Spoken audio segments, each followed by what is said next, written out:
तुम्हारा आना जरूरी था। बहुत जरूरी था आना।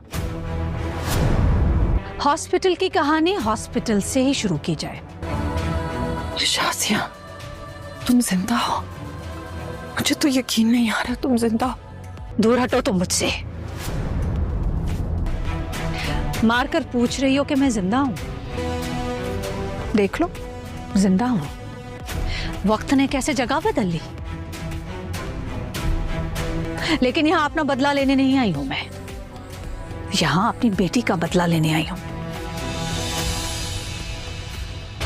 मेरी बेटी की शादी तुम्हारे बेटे से नहीं होगी। पापा आप ठीक तो है ना?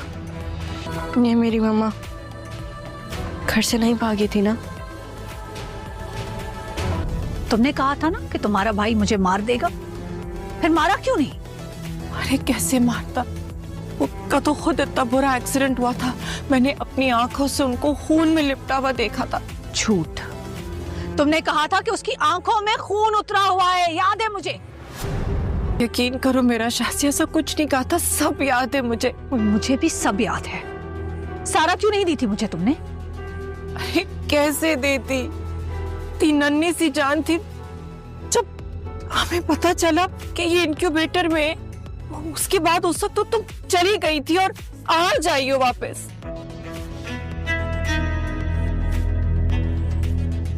इतनी मिन्नतें मुरादें दुआएं करके इसकी जिंदगी मांगी है। बताओ बेटा सारा, कैसे पाला है मैंने तुम्हें? हाँ,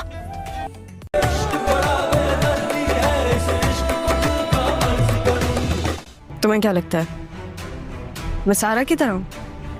सब कुछ मर मिटा के तुम पे फिदा हो जाऊंगी? तुमसे मोहब्बत करती हो? यार आदिल, मोहब्बत बुखार जैसी नहीं होती कि बस आप थर्मामीटर डाल के चेक कर लो कि कितनी है और कितनी नहीं। ये मुझे ज़ारा समझ रहे हैं। तुमसे मोहब्बत क्यों की? अगर तुम्हारी बात समझ से फिक्स हो गई है तो बताया क्यों नहीं तुमने? इतना बुरा भी नहीं है वो। किसने बोला आदिल बुरा है? हाँ तो फिर मम्मा को तो ये बात समझ नहीं आ रही ना, उनकी जंग बाबा के साथ है, तो वो मेरी शादी का क्यों मना कर रही है आदिल के साथ? और पप्पू ने तो मुझे पाला है। तुम पागल तो नहीं हो सारा? तुमने मुझे खुद ही बताया था ना तुम्हारी पप्पू मुनव्वर से शादी करवाना चाहती थी और तुम्हें जान से मारना चाहती थी। अब तुम मुझे बोल रही हो कि तुम्हारी पप्पू ने तुम्हें पाला है। थोड़ी सी बुरी हरकतें करती हैं ठीक है, लेकिन वो इतनी भी बुरी नहीं है कि वो मेरे मरने के बारे में झूठ बोले।